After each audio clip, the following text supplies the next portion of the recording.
Candace Owens took to her Instagram stories on Saturday, September 12th with the message, "They are telling us the sniper quickly disassembled the weapon, put the weapon in his backpack, and ran off the roof and away from the scene, only to then take the weapon out of his backpack, reassemble it, and then throw it in the woods for the FBI so that they could find it fully assembled." Candace then shared this reel by user Michael Savage Nation and urged her followers to please watch this and say that we are not being told the truth. Here's a quick clip from his video, but I urge you to go watch the full 17 minutes for yourself. We are not hearing or seeing reality. The photo of the rifle allegedly left in the woods has the barrel installed, so we're supposed to believe a guy is on the run after killing Charlie Kirk, and he pauses in the woods to reinstall a barrel, and then he leaves it for us to find, the FBI to find. I don't believe a word of it.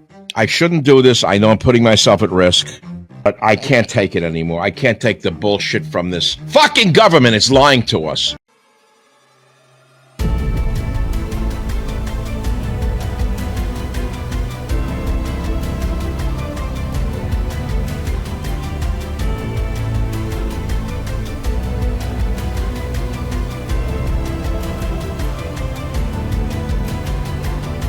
What's more valuable than money?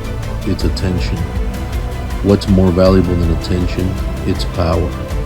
What's more valuable than power? It's what power gets its power from. Influence.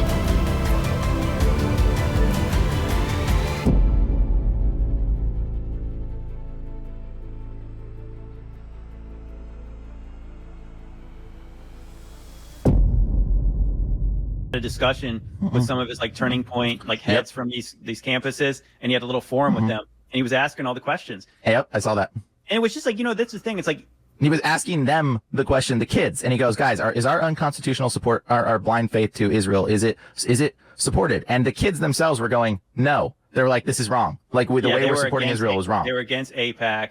Yes, and he was like, all of them. What comes to mind when you hear Israel? And how many of you guys think when a lawmaker and a man I respect like Ted Cruz uses the Bible to justify aid to Israel, doesn't even know the verse, do you guys think that's like not the best way to approach this? Raise your hand.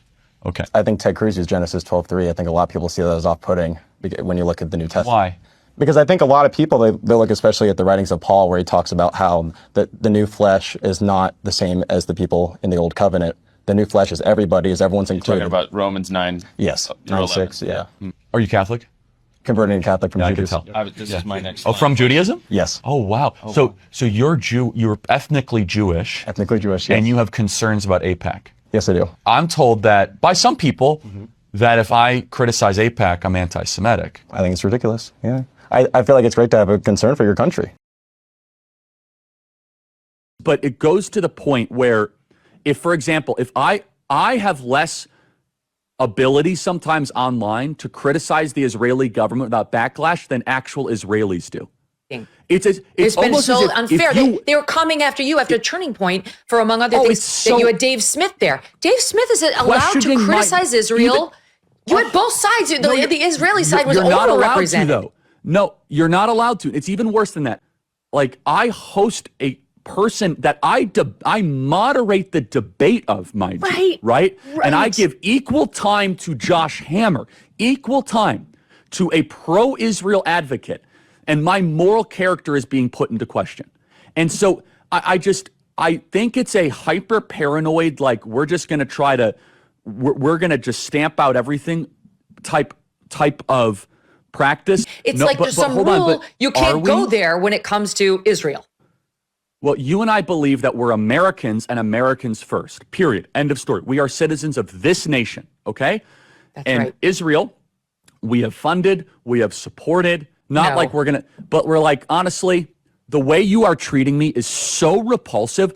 I have text messages, Megan, calling me an anti-Semite, but my moral character is now being put into question, Megan. Not my decisions, not like, hey, are you doing this? Is it smart or is it dumb? But no, I am a bad person if I do this. And I could go, I mean, you saw it, Megan. It was trending on Twitter, thousands of tweets and text messages. It's offensive to those of us who have been out there defending them in many instances against critics on our own side. And now you have a couple of comments like, well, what about this? Well, has it gone?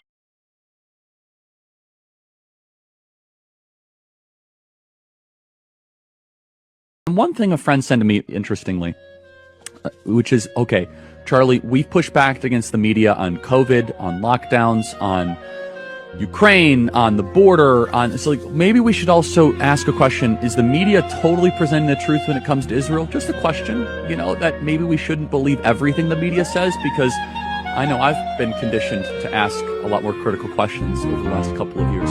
So Ben, some people would accuse Israel of wanting to ethnically cleanse.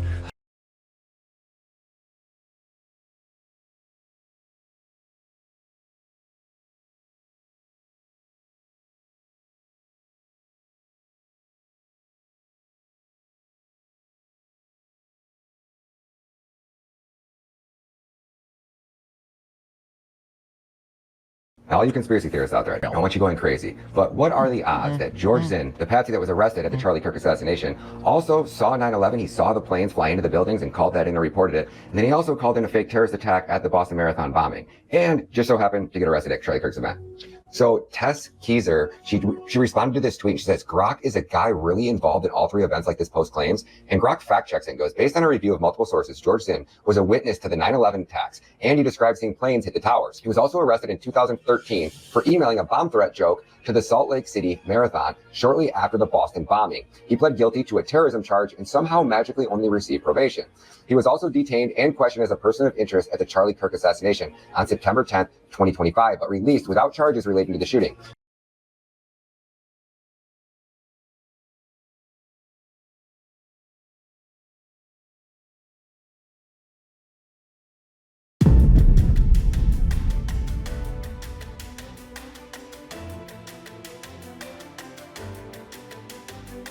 Just after one day, Netanyahu booked himself a primetime slot on American news channel to talk about a letter that Charlie sent him that how much he loved Israel.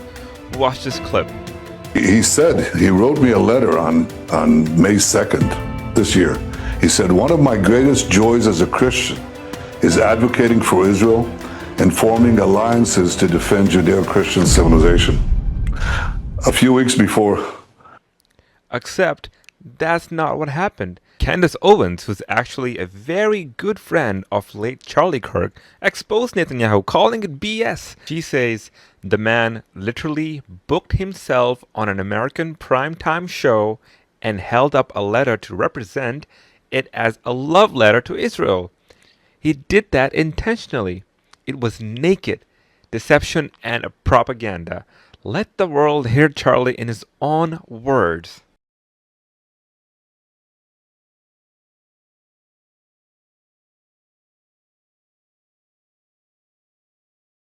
If Bibi Netanyahu, if he does something I don't like, and if I criticize it, am I like a bad Christian? Absolutely not. What I find strange is that we're able to criticize the American government sometimes in the Christian world with more freedom than the Israeli government. To be pro-Israel means you believe in the nation of Israel, not necessarily the government of Israel. When Joe Biden was president, you and I we loved America, but we detested our government.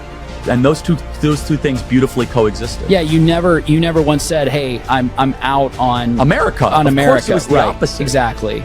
And what they don't want is they don't want to be called bad Christians if they challenge a foreign government, which is what happens so often. Right. Like you're a bad Christian if you have a question about a foreign government. Right. That creates backlash that I don't think people understand.